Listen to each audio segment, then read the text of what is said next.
Such a good designer.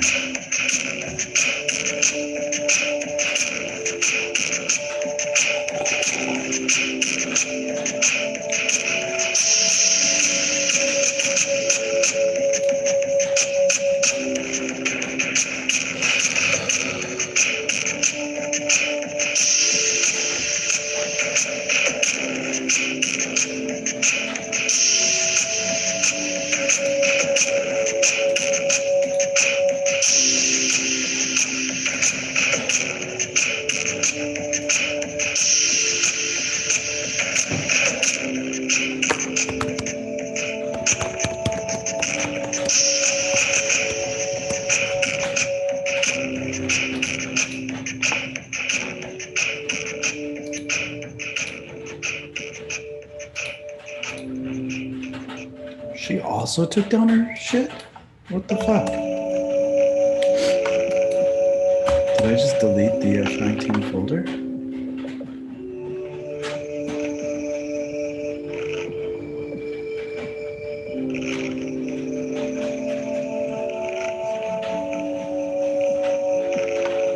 Oh, maybe it was me.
Hey everybody, how you guys doing? Welcome to Intro to Web Design today. I hope you guys are doing well. So today we're going to take a little bit of a departure from the intense coding that we're doing, and we're going to focus a little bit on design. One of the things that I find really important is to have some type of idea of design when you are coding your websites. As a matter of fact, I found that people who have a design sensibility and have a plan with design and make good design decisions with their sites oftentimes will not have to know as much about the design process itself. They will be able to use that design and use that design thinking, and with less code, they'll actually be able to have a bigger impact. There's actually two different types of front-end developers as well, which is one that might be extremely technologically proficient, and another that's kind of a combination that's more design and technologically proficient. And what I find, if you're trying to be a front-end designer, that design part of things is extremely integral. For example, after you learn web design, you'll start going on, you'll learn some JavaScript, and one of the most popular platforms is called React. React is a web app that where you're building web applications. So when you build that web application with React, you actually learn a special type of coding, which is more advanced HTML and stuff like that, slash CSS in order to do that. And what I find is people who, one of the most popular right now is called Material UI. And that's what they use for React. And what I find is that developers or front end designers who are with Material UI, there's two types. There's some that are really good at the technical side and putting together the framework, we call it, which is kind of a big file of pre-built code that we get to use. Coding gets easier, which is cool over time. As your skills grow, there's lots of examples that you get to use and things like that. What I find is it's very hard to find people who are really good at Material UI that are also really good designers or who have a good design sensibility and design thinking when they're doing stuff. And pairing those two together create an amazingly powerful combination when you have an idea of what's going on with the design and you're able to do some of the HTML, CSS, and dev side of things. And the reality is learning design is relatively easy. There's just some basic principles that you have to follow in order to be pretty decent at design. So let's check out a few of them that I think are really the only things you have to really be thinking about hardcore when you're designing stuff. And if you just focus on these basics when you're putting things together, you're going to create designs that look really great. I think a really good example in the real world, if you look back, was Microsoft and Apple. They both kind of had the same technology. There was very similar technology between the two operating systems of Windows and iOS for Mac.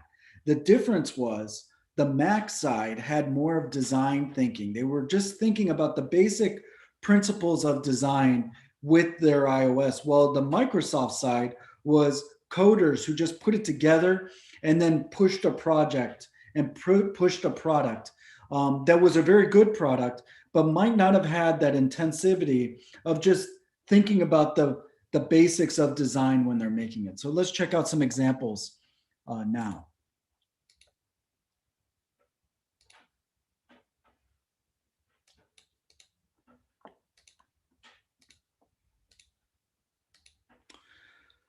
So if we go to our site here and we go to, we're now all the way at design styles.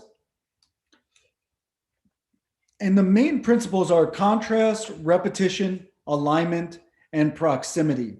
There is a writer named Robin Williams, not the same Robin Williams as a comedian who's from Marin. The writer wrote a book called, it's called Web Design for Non-Designers, something like that. The phrase, the contrast, repetition, alignment, and proximity, I don't think was invented by Robin Williams. Might have been. I don't think it was. It was kind of utilized within the design world as some principles to focus at. I do think she was one of the ones who brought it into the community, as it was a very popular book and probably still is today for educators and people learning about design, because it does break stuff down into a really nice way of doing things. And the other thing was the acronym, which is CRAP: contrast, repetition, alignment, and proximity. Having said that, it's the exact opposite of the word of its acronym. Rather, it's very useful and actually makes your design look really good. I'm going to actually show what those 4 principles are, but actually, I believe that it's more contrast, repetition, and kind of, what's the right term? Balance and spacing, rather than alignment and proximity. I think you could kind of merge those two together. And if you're just thinking about spacing and balance, it's really kind of encapsulates both alignment and proximity, which have some similarities to each other in general. So we're going to look at contrast and repetition, alignment and proximity.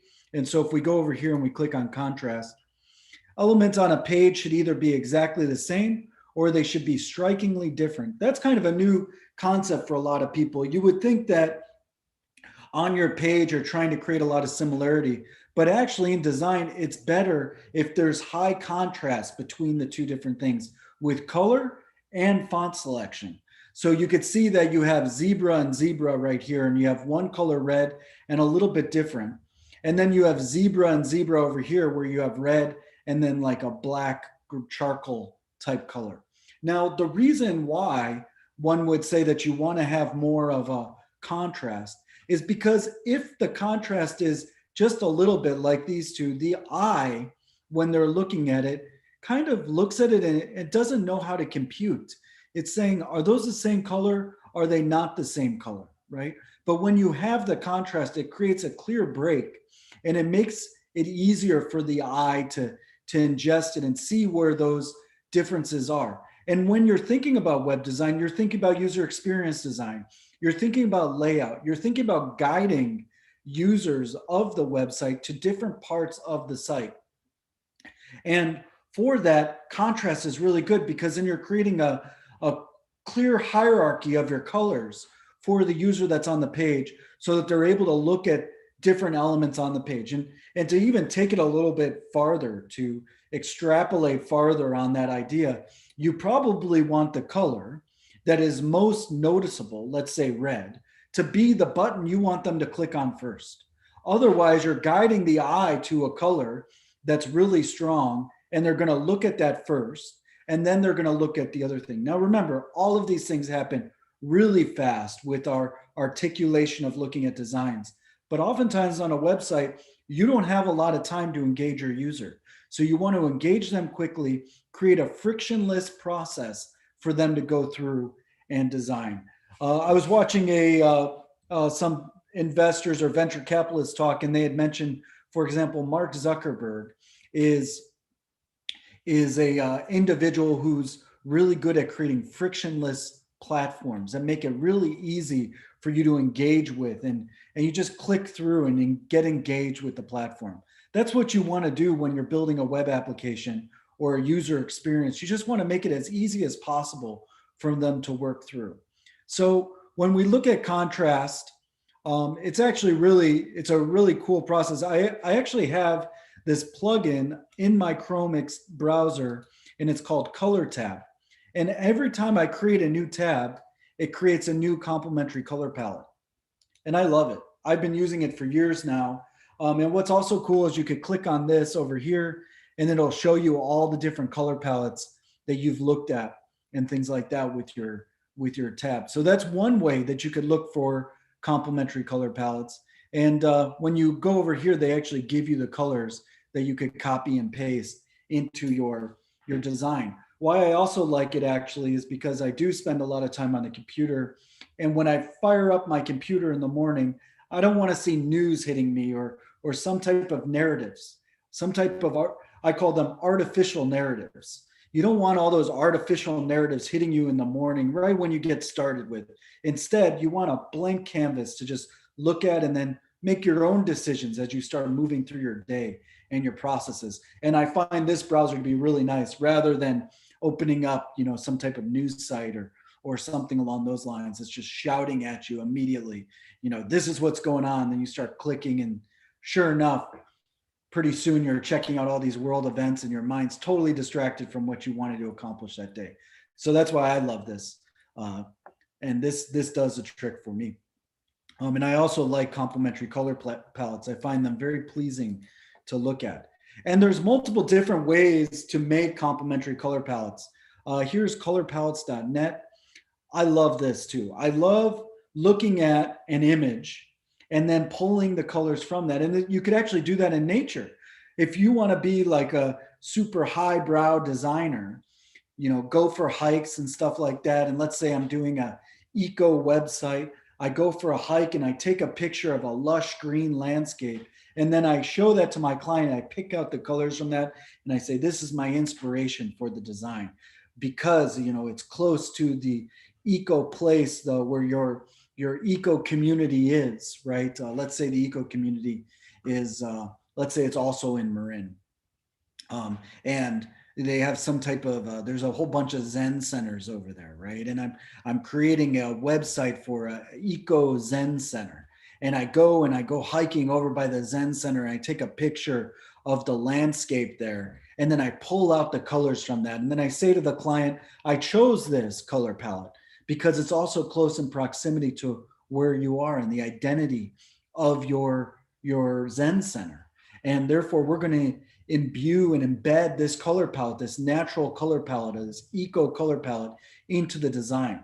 And that's what a designer is. You're really trying to extract the elements of the holistic approach of that company or that entity that you're trying to create. Sometimes it's good to go that far. Other times you might want to not go that far. You might want to pick something that's a little bit more digital and things like that.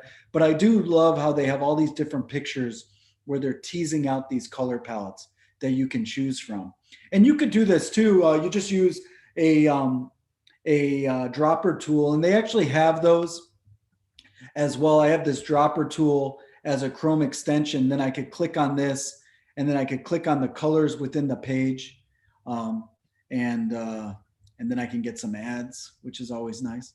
But no, after I click on the colors of the page, and then I get the color that I want to choose, and I could grab that color from it, and then I could pick out the rest of them, and I could create my color palette that way as well. You could also do that by looking at other websites and maybe taking color palettes from other websites that you really like as well. So those are different ways to create color palettes and complementary color palettes. I really like the image visualization way.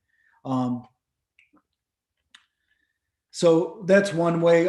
We have a whole bunch of other tools for you to look at. Canva is really nice as well. By creating the color palettes. This is font pairing. This is that one. And this is an article on it. Did I include? I guess I didn't include some of the other ones. There's a whole bunch of other tools too where you can input a color into it. And really all you have to do is do a search for color palette in Google, and you'll see lots of different options out there. And oftentimes you could put your primary color that you want to start with, and then it'll calculate the other complementary colors for it. So step one, pick your complementary color palette when you're making a design. Follow that before you even do a design. Just start creating these processes when you're starting, where you're, okay, first I'm going to create my complementary color palette. I'll do a screenshot of that, or I'll write down those colors in a spreadsheet of the number titles, or somehow I'll display that. And then I'm going to use that color palette in order to build out my design. Now you can include black and white always with those colors too. They often go very well, and they're very, very common colors to use. So you could always add that to your color palette as well. But outside of that, just use that color palette. Don't use other external colors, and you're going to have a really clean look as far as the color choices you're making. The next are fonts. And this one people often don't think about. Fonts are also integral to what you're doing. Choose your fonts wisely, and then look for complementary fonts as well. And as we saw, there's a whole bunch of different options for those fonts. Here's Canva. Looks like they've updated their website, so we'll have to update that link. But another really good one is Typewolf. Put this coffee down. And so if we go to Typewolf here, here's Typewolf. This is a great site to go check out and just look at all the time. And when we click on that, what they essentially look at a whole bunch of different websites, and they break down the fonts that they chose, and then they give you those font pairings that you can use, which is awesome. So that's one great way. You could just look through other websites from Typewolf, and you could pick out a font pairing that you want to use that fits the style that you're trying to create. So now we've picked our complementary colors. We've picked our complementary fonts. We haven't even designed anything yet, and we've listed those. And so now we're ready to take the next step as well and probably start our design process. So with that, I also include this article on contrast and similarity. So do check that out as well. The next part is repetition. Repetition creates consistency. Consistency equals comfort. Designers want to include repeated elements throughout your work. The idea behind this is to manifest unity, flow, consistency, and clarity. Repeated elements in online design are often grouped within three categories, which are rhythm, pattern / texture, and repetition. Repetition, of course, occurs everywhere. Humans love repetition. It adds a lot of comfort. If you ever go to a McDonald's restaurant, you'll notice that McDonald's restaurant is a lot like another McDonald's restaurant you might have had in your hometown. It's actually interesting if you travel outside of the country and you go to other McDonald's, they still look like the McDonald's from, you know, Paducah, Kentucky, or somewhere else in the United States, you know. And when people go to that McDonald's when they're traveling abroad, it gives comfort to them because it's a familiar experience that they're used to from home when they're in a foreign land. So that is something that brings back that comfort. Another place where we often have repetition is in music.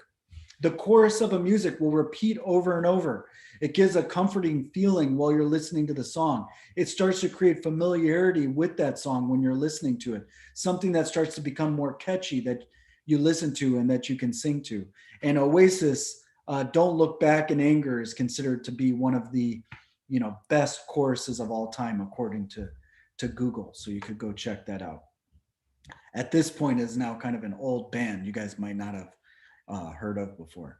But then we also see repetition is also really important for design. If we zoom in here and look at this design, the repetition is occurring within these categories. So the repetition of the same icon that we're using creates that category and creates that experience with that category that has a repetition so that we understand, okay, this is part of this category.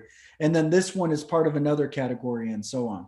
So the repetition helps create modules within your design where you're expressing the stuff that you're trying to express and create partitions within your design for people to see. Here's another one, the repetition of the candies at the top. And then the repetition of the size of the choices of the sizes of the boxes. For example, you could tell that this is another category of images that are going to be a similar type of set of images that they're showing, whether they're posts or whatever those might be. So that's another example. And so then we see here too another use of repetition, both in the design pattern that they're creating and then the way that they're using that repetition and the complementary colors, right? And as we start to look at stuff like this is not a complex design, but it's just great design, right? It's just they're using complementary colors, really good repetition. And with that, it just pops out at you with the font choices, the colors, and the combination. And there's not much to this design other than just some lines. And that what really is to that design is just good complementary colors, good contrast, and good repetition. Okay, alignment. When you're designing a web page, you should begin with a plan. Create a hierarchy of importance for the content of your page on a separate document. Don't just take out a bulldozer and start moving dirt around. Throwing images and visualizations on an HTML layout is similar to tossing darts at a dartboard. It's a demonstration of poor practice, poor patience, and will contribute to a major alignment miscommunication. Be cognizant. Think about your spacing that you want to create and the relationship between your fonts, images, and web elements. Select one style of text alignment, left alignment, center, right alignment, and maintain that throughout the site. Oftentimes, center, not a good approach to take throughout a whole site, by the way.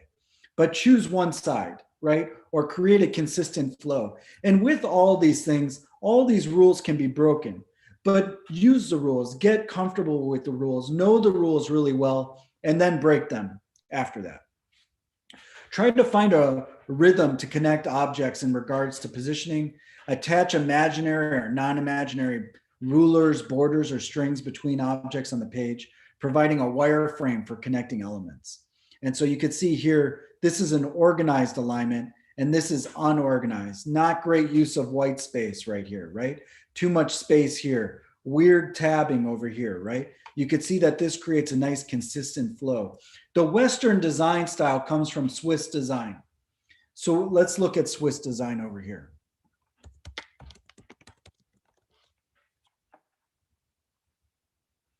And if we look at Swiss design, you'll see very heavy contrast.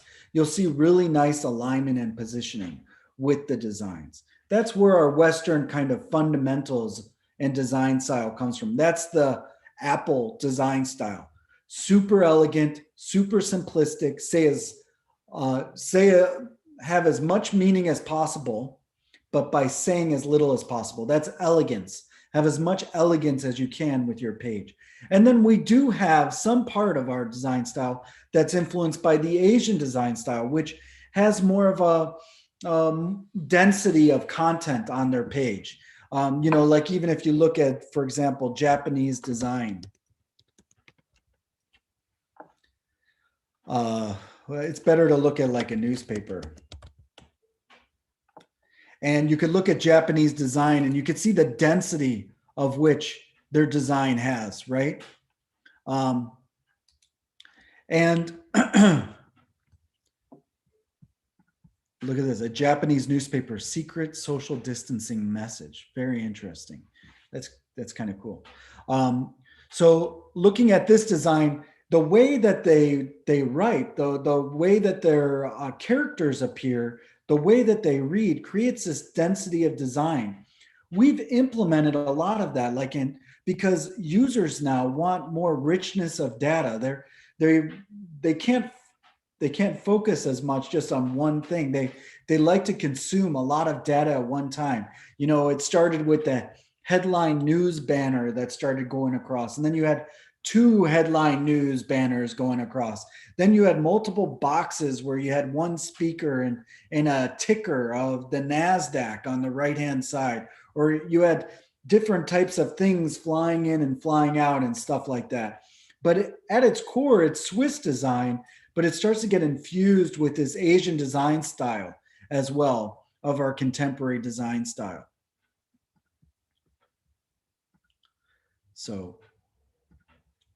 So when we're looking at alignment, though, there's still an organizational way that's happening. It's not happening out of control with these weird edges of white space and stuff like that. It's happening in like a grid-like structure. So when you're thinking about organizing your alignment, think about grids. Think about putting things together in a grid and then adding elegance and simplicity at the same time to those different objects and looks. I think Typewolf does a great job of that, right? It's the complementary color palette, the background color is super subdued and muted to allow the other pictures to kind of take hold of the user and shine on their own. And then you have these grids with the different screenshots of the pictures of those sites to look at, where you're really getting your attention in. And the rest of it is just really a framework or what is it? It's like a picture frame to put all these things into, right? Picture frame, that's an old word, right? So there we go. We got grids and alignments. So when you become more familiar with intermediate levels of HTML and CSS, we will move to these grids, which actually make your life a ton easier. So like at the end of this semester, actually about 3/4 of the way through the semester, we're going to learn about the 960 grid, and it's going to blow your mind. And you're going to say, why have you tortured me with these different ways of moving elements around? Why couldn't we have just used grids to start off with? And the answer to that is to be continued. I will tell you why later on, but later on, you will see that we could just create these grids really easily and then just put our content into them. So thinking about grids from the start is not a bad idea as we move forward. And then the next part is proximity. In this rule, we break down Michael Corleone's mentality in The Godfather with his infamous quote, keep your friends close and keep your enemies closer. With proximity, keep your friends or related items close and keep your enemies or items that have conflicting messages far away. In other words, group elements that have similarities and create distance with elements that have differences, right? So we're kind of conflicting that message of The Godfather. This all comes down to organization. When you're building your site and building a website, the grouping of the elements can dictate the dialogue with the viewer. For example, you place all your clothes in the closet and dresser drawers in your bedroom, and you place cooking materials in the drawers in your kitchen. You organize things in different places. Your drawers are organized in different compartments, different locations in your house that associate to each other. Keep them near each other, like items near each other. The other items that are not like each other, try to keep some distance from them so that the user, when they're looking at your site, is those styles or the messaging contrasts each other in the same way with the way that you're organizing stuff with your proximity or your alignment, for example. Like we're saying, your spacing. Think about your spacing, and those two things kind of start to blend together. Poor proximity would be placing clothing in the kitchen and placing pots and pans in the bedroom, or placing them all together where you're looking for your t-shirt and you're moving a pot out of the way, if you can imagine that, right? Don't do that with your design. Grouping elements within design is one of the core keys to proximity. Try to keep similar items in the same general vicinity. Think of your site in terms of Feng Shui. Decide on the visitor's entrance, first place they will view, and align the like-minded elements accordingly. And this is some Feng Shui map here, which in Feng Shui, they believe that different parts of the house have different types of energy, and to organize your stuff based on that. It could be a really fun practice to think about designing a website with Feng Shui, do a little bit of research on it, and then add that. Once again, if we go back to the meditation center, we build the site, we go out to the woods near the Zen center, we pick out our color palette from that Zen center, and we bring that to our client. Then we organize the spacing of the site based off of Feng Shui. And we explain how we design things based off of Feng Shui because it's related to design. Can you imagine how happy that client is going to be when they look at that design? They're going to feel you really understood what they're looking for, right? You really understood what this website's about and who they are about. And you could use the ideas of Feng Shui if you wanted to. You don't have to. You could, to say, hey, we put this is a NASDAQ site, so we put wealth down in this area because that's where the Feng Shui of the site would be. Think about what maybe you want to reinvent Feng Shui for the website. And I bet there's people who have. Go research it, share stuff like that on Discord. I'd love to see what people are doing out there. And I bet there are people who've done that already. And there's lots of ways actually to think about design and go back. We do that in graphic visualization, where we go back and we look at the four founders of design, and we look at how they looked at things with the golden ratio and spacing of how they were going through designing documents at that time when Gutenberg's printing press first came out. So a lot of actually design with the web, there's a lot of symmetry there because the web was built to be a kind of a modern newspaper.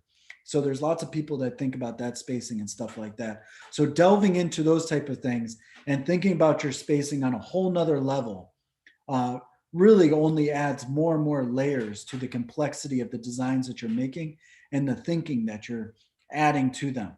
But staying with these basic principles, you don't have to go that deep.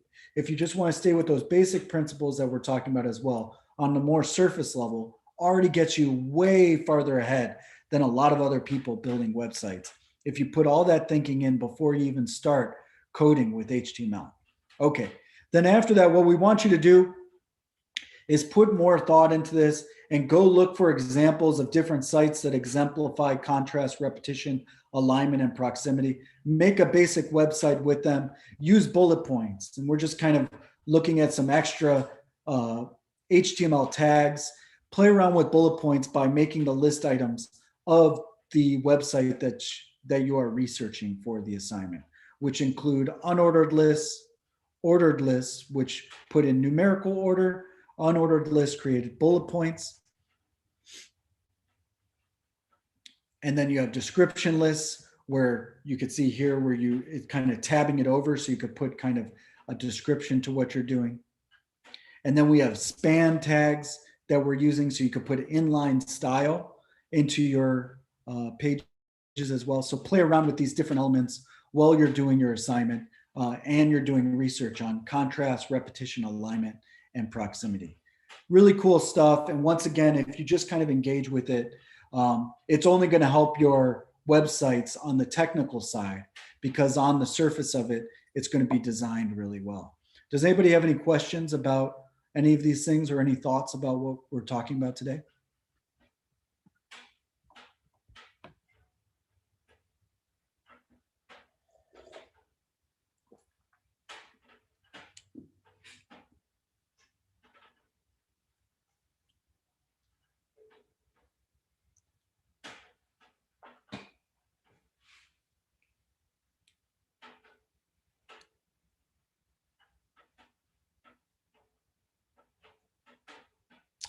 Okay.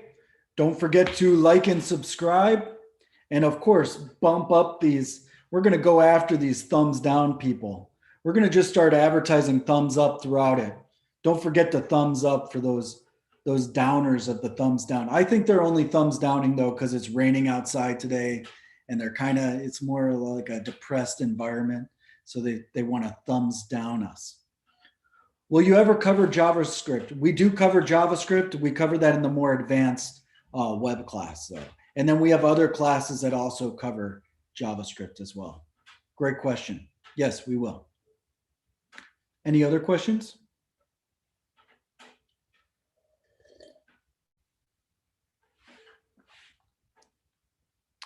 Okay, everybody. Have a great week. And we'll see you guys next week. Look forward to see what you guys create. Take care. Bye.